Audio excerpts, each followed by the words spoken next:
Está entrando no ar o programa Reverbera Mídia. Olá pessoal, tudo bem com vocês? Eu sou Mari Souza. Eu sou Vitória Garcia. E eu sou Luiz Felipe Leite. No programa de hoje vamos analisar como a mídia interfere na construção de ídolos no futebol. Quais características um atleta precisa ter para ser ídolo, como a mídia contribui para isso e quais são as consequências dessa nomeação. Mas antes, precisamos entender a fundo o que é o jornalismo esportivo nos dias de hoje e a definição de ídolo no esporte. Para tentar entender o papel do ídolo no esporte, trazemos a visão de Sérgio Setani Gligio, doutor em Ciências pela USP. Para ele, o ídolo tem uma função crucial na aproximação entre o clube e o torcedor. É o ídolo que atua como elo essencial nessa conexão. Para esse elo ser eficaz, Gustavo Serra, ex-editor de texto do Globo Esporte, acredita que só é possível de fato acontecer dentro de uma tríade específica. A relação entre ídolo, imprensa e público só se desenvolve plenamente quando os três elementos estão ativamente envolvidos. Falando um pouco sobre o papel da imprensa nessa tríade, adentrando mais efetivamente no tema deste podcast, é importante falar sobre o jornalismo nos dias de hoje e as ferramentas que ele utiliza. O jornalismo, muito presente na mídia em geral, consiste em espetacularizar a informação. No esporte, essa espetacularização se traduz em campeonatos que se tornam fontes de renda e os atletas sendo celebridades. Neymar. Tá sempre nas manchetes do mundo todo. Mas olha, faz tempo, viu, que não é por causa do futebol. O jogador não para de se meter em confusão. Do corte de cabelo ao prato favorito, do tênis usado ao carro adquirido. Como é a casa desse atleta? E será que ele está se envolvendo com alguém? Tudo é notícia quando tratamos de jogadores que têm potencial para ser ídolo. Mas será que só o desempenho dentro de campo é suficiente para isso? Quais seriam as outras características necessárias para a mídia transformar um jogador em ídolo? Para responder essa pergunta, convidamos o Vinícius Serra, narrador esportivo e jornalista da Tribuna de Minas, e Ivan Elias, jornalista esportivo do portal Toque de Bola. Olha, eu acho que isso está muito relacionado à expectativa em cima de um determinado atleta. Né? Na nossa sociedade, envolvendo o esporte, a gente tem essa carência por ter um ídolo dentro do esporte para você poder acompanhar.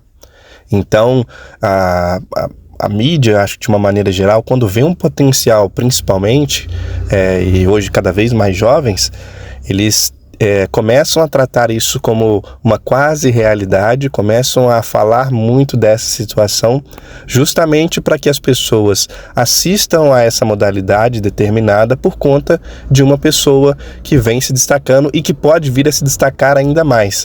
Porque dificilmente a gente vai acompanhar uma modalidade esportiva, a não ser que você ame ela de fato, sem você ter alguém para torcer. Então, se você tem esse ídolo, se você tem essa pessoa para poder acompanhar, mesmo que você não entenda muito da modalidade em si, mas você conhece essa pessoa porque chegou até você, falaram muito sobre isso, você vai naturalmente despertar o interesse para poder acompanhar. A gente vê muito isso, por exemplo, em ciclos de Olimpíadas, né, que não é muito falado das modalidades em si, mas quando chega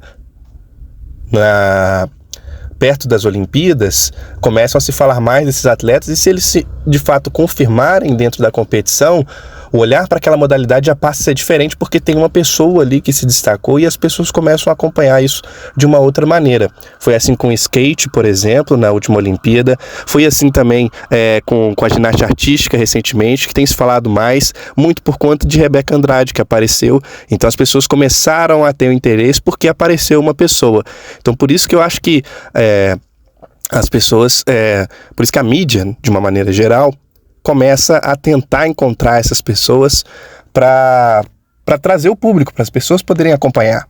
E aí, nessa questão de muitas vezes projetar, né, o ídolo, você tem que tomar muito cuidado de você não criar uma expectativa muito grande em cima de alguém, mesmo que tem tudo para acontecer, tem tudo de fato para virar um ídolo, tem um potencial muito bom, mas as pessoas, elas às vezes, não a mídia em si, mas quem está acompanhando, quebra essa parte, que é o imediatismo, né? Procura esse ídolo de uma maneira rápida. A gente teve um recente caso com isso, por exemplo, não aconteceu nada de grave, mas falando sobre futebol, O Endrick, jogador do Palmeiras, quando foi convocado para a seleção brasileira, começou a falar muito dele. Dentro do meio, dentro do nicho do futebol, quem acompanha já sabia quem era o Endrick. Já sabia que era um atacante que tinha um potencial muito grande, inclusive que já estava vendido para o Real Madrid.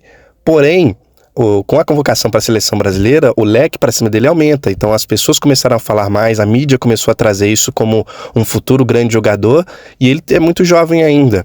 E tanto isso já deu um reflexo imediato no treino da seleção brasileira, na chegada dos jogadores. Além dos jogadores já consagrados da seleção, muita gente queria tirar foto com o Endrick, muita gente queria saber quem era o Endrick de fato. E isso não teria acontecido, ao meu ver, se a mídia não tivesse colocado esse potencial em cima dele. O Endrick é um ídolo agora, neste momento? Não, mas ele pode vir a ser num futuro. É por isso que você tem que tomar um cuidado também, porque às vezes você coloca uma expectativa em cima de alguém e as pessoas podem não corresponder. E é normal. Não é todo mundo que vai conseguir despontar só porque começou muito bem. E muitas vezes as pessoas que estão acompanhando não têm esse filtro, não conseguem entender essa situação e acabam atacando esse atleta. Esse atleta não era nada, acaba atacando a mídia também. A mídia projetou muito em cima desse jogador, desse atleta, e ele acabou não acontecendo. É mais um jogador comum, por exemplo. Então, por isso que tem que ter uma responsabilidade quanto que fala, porque você cria uma expectativa. E quando você está falando de esporte, você está falando sobre emoções. E muitas vezes isso mexe com a cabeça das pessoas. Então tem que ter muito cuidado, porque isso pode inclusive atrapalhar a carreira do atleta também, né? O viés do atleta. Ele tem essa projeção, vê o nome dele sendo falado a todo momento, em todos os lugares. E às vezes ele cria, né, essa ansiedade também, né, isso falando apenas como um achismo, mas o potencial que ele poderia vir alcançar pode chegar nele também de uma outra maneira e acabar não conseguindo corresponder. E aí, hoje, principalmente com redes sociais, é muito fácil você chegar até essa pessoa, né? Mesmo só através de mensagens, isso pode impactar a vida da pessoa. Muitas pessoas perdem a linha também e acabam ameaçando outros. Então tem que ter muito cuidado, porque, claro, todo mundo quer ter um ídolo ali dentro do esporte, como eu disse anteriormente, para poder acompanhar. Mas se você coloca muita expectativa, eu acho que essa questão do cuidado tem muita relação com a expectativa. Claro que também a mídia precisa, por exemplo, vender uma competição que ela está fazendo, e às vezes ela fala de um jogador, fala de um atleta, porque ela vai transmitir aquela competição, então isso precisa ser vendido para as pessoas irem assistir. Então, essa questão da mídia tentar vender, da mídia tentar de fato promover a sua campanha, pode gerar uma frustração na pessoa que estava acompanhando, caso aquilo que foi projetado, que foi pensado, não acabe não acontecendo. Então eu acho que essa questão tem muito mais a ver com a expectativa. Quando você já tem um ídolo consolidado, aí a pessoa já tem a noção do que pode vir a acontecer ou não, porque essa pessoa já entregou alguma coisa para estar nesse patamar. Isso tem muito a ver com aquilo que eu falei da questão do mercado. O que é interessante para uma mídia divulgar, se isso vai dar retorno. E querendo ou não, puxa pelos esportes que são mais assistidos pelas pessoas naturalmente. No Brasil, no caso, o principal seria o futebol. Então é muito mais fácil você projetar um ídolo dentro do futebol e falar mais sobre essa pessoa do que um determinado esporte, que não é muito visto no dia a dia. E aí entra numa outra situação também. O esporte, ele não é tão assistido pelas pessoas porque a mídia não divulga, ou a mídia não divulga porque o esporte não é assistido pelas pessoas. Eu acho que tem que ter um equilíbrio dentro dessa situação. Eu citei o exemplo das modalidades olímpicas, por exemplo, que quando passa a Olimpíada, usando a palavra hype, assim que acaba ou durante as modalidades que a gente tem brasileiros se destacando, naturalmente, isso é encontrado em levantamentos, começam a praticar essa modalidade. O número de pessoas, depois de Tóquio, das Olimpíadas de Tóquio, que praticam skate, procuraram aulas de skate, aumentou. E eu acho que mesmo muito jovem, né, a Raíssa Leal, ela já era destaque dentro do esporte, da modalidade dela, de ter ganhado vários campeonatos importantes, mas a partir do momento que a mídia começou a falar mais dela por conta do campeonato, que é as Olimpíadas, ela se tornou um ídolo nacional. Porque muita gente, a mesma coisa, aquela da questão de estar nichado. Quem não acompanha o esporte, que não é amplamente divulgado, não sabia de Raíssa Leal. Quando ela vai nas principais mídias sendo destaque, ela ganha esse posto de ídolo por conta disso. Eu acho que a gente também, na construção do ídolo, a gente tem duas situações. A gente tem o ídolo que se torna ídolo simplesmente por conta do esporte, por conta dos números, por conta do carisma, muitas vezes, do jeito que a pessoa se comporta. E tem aquela outra pessoa que, claro, acho que sem resultado esportivo você não alcança o posto de ídolo. Mas, isso é até discutível, tá? Mas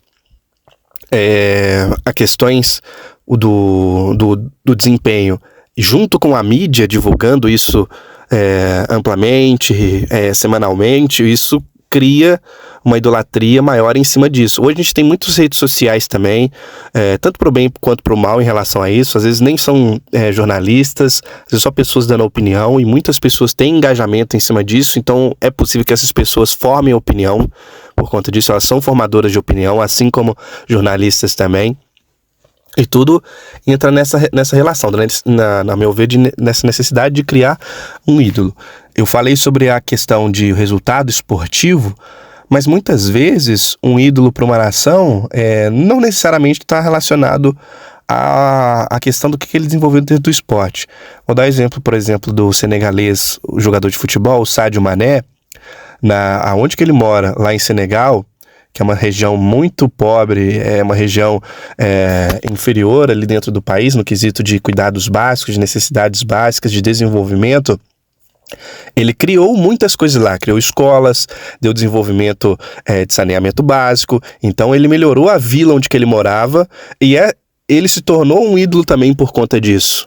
Às vezes a pessoa nem sabe como é que foi o jogo dele, por exemplo, que joga na Inglaterra, mas tem essa idolatria em cima dele porque ele fez coisas boas.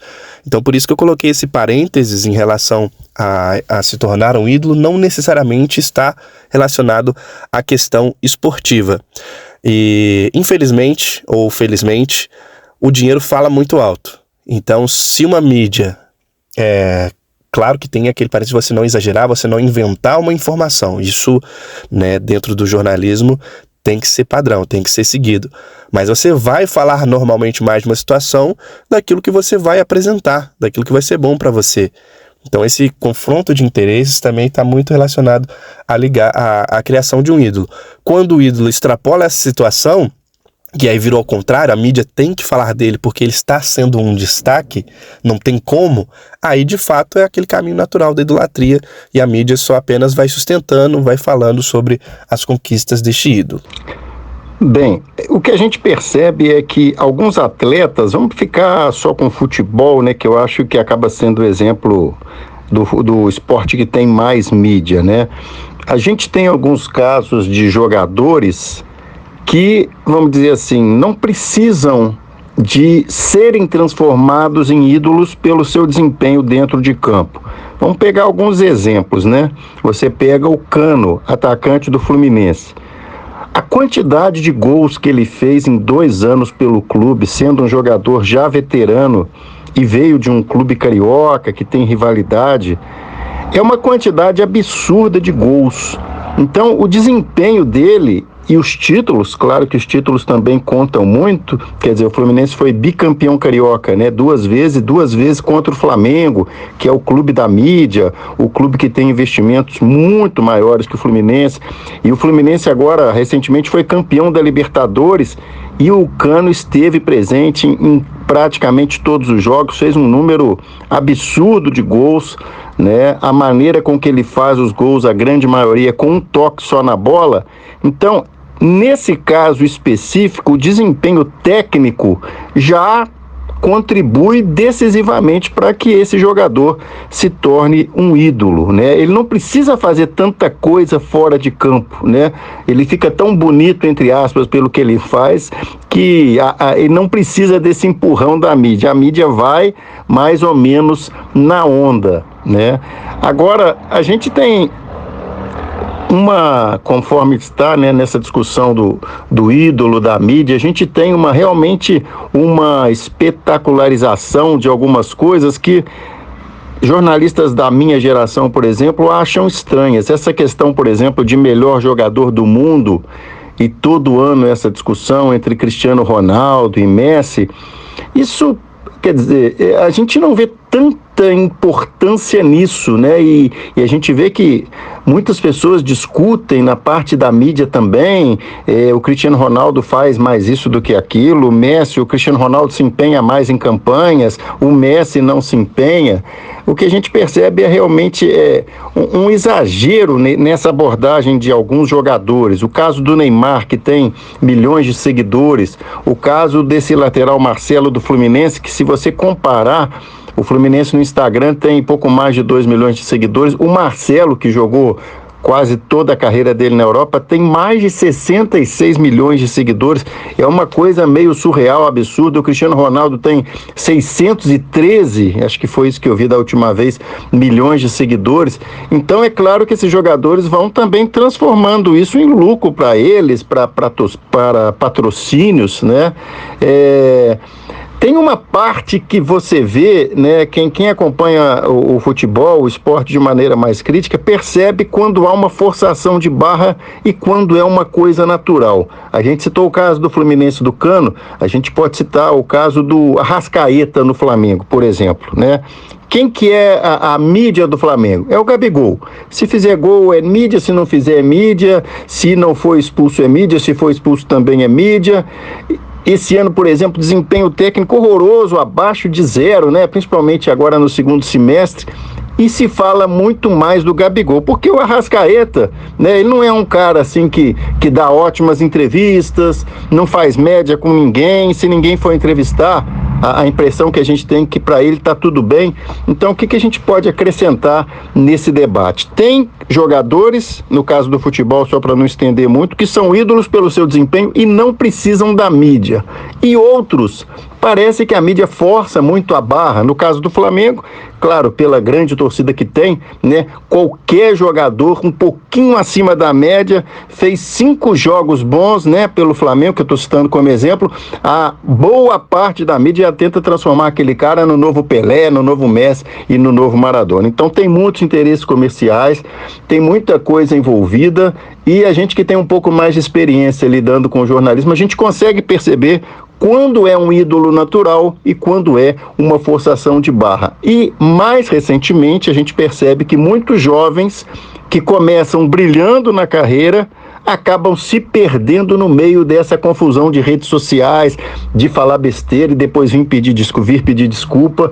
Então, os mais jovens dão muito destaque a essa questão das redes sociais, coisa que um craque acima da média, um talento extraordinário, ele não precisa da mídia. A mídia é que precisa dele.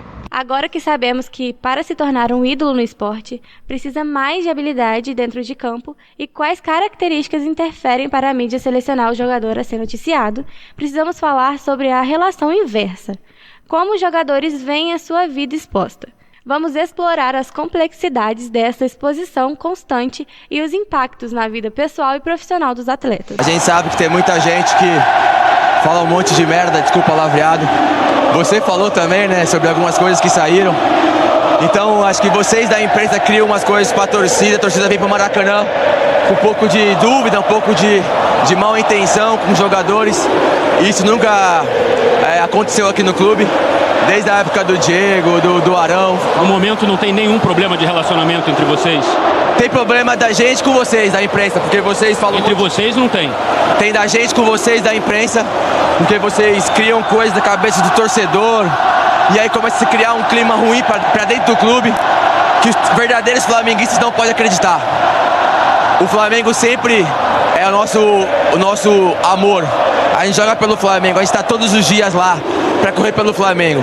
E o Flamengo não é Big Brother. O Big Brother é quem tem aquelas 24 câmeras de fofoquinha e tal. O Flamengo não é isso. O Flamengo é o grande time, é o maior do Brasil, onde tem jogadores de futebol atrás do sonho próprio e principalmente do clube.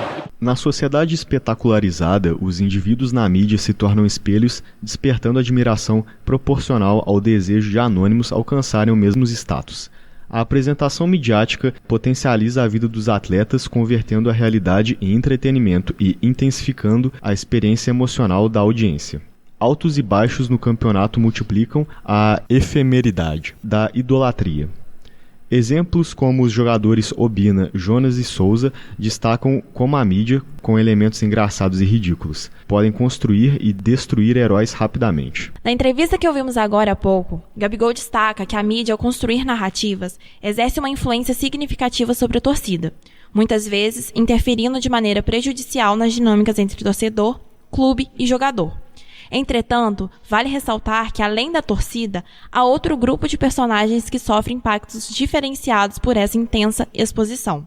Diante dessa superexploração da mídia dos jogadores e da abordagem massiva sobre suas vidas pela mídia, surge o questionamento: de que forma os próprios jogadores são afetados por esse incessante assédio?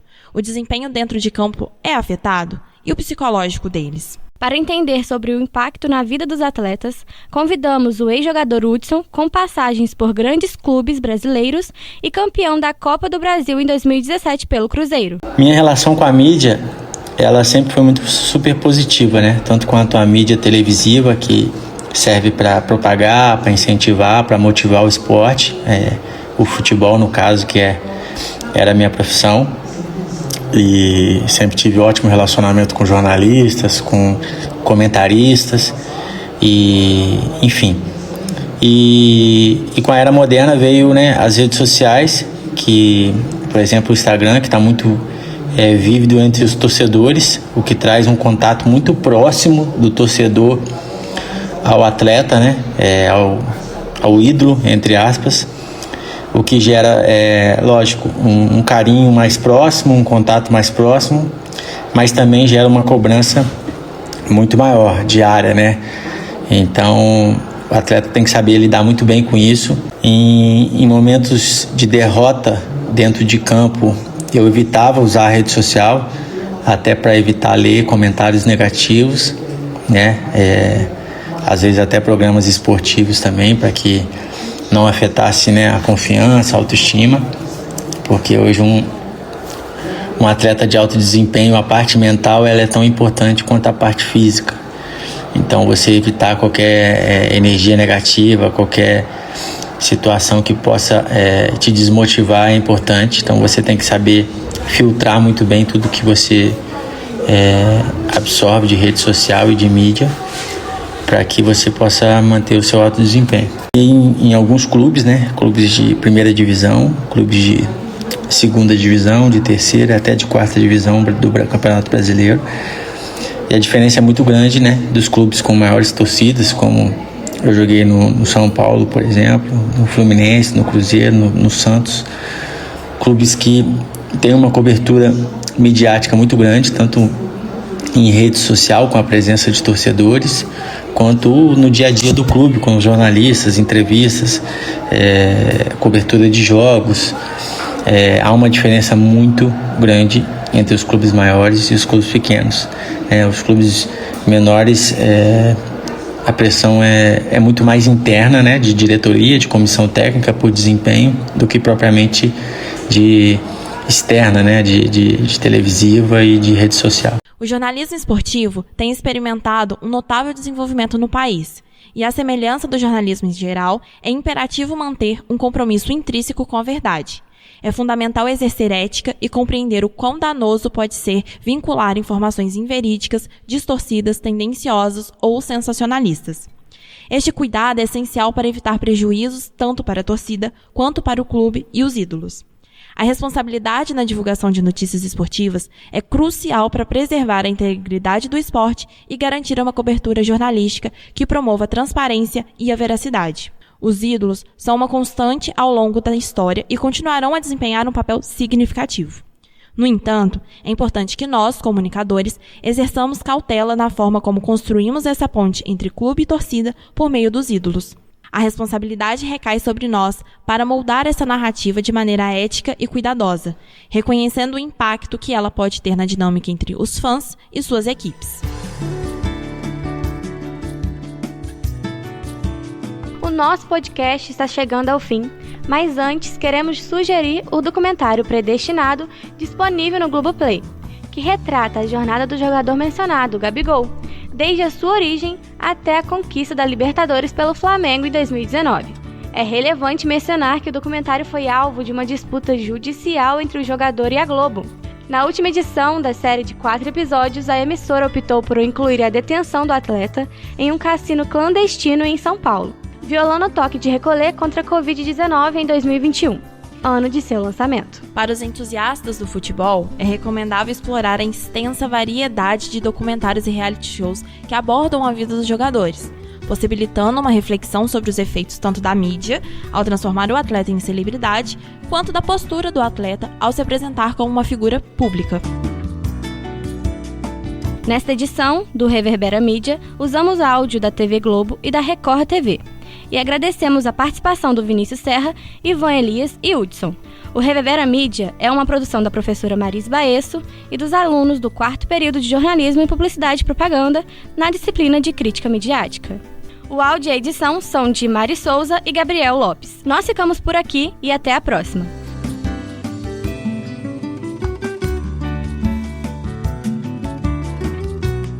Reverbera Mídia, o podcast para refletir sobre a produção e os estudos acadêmicos de mídia.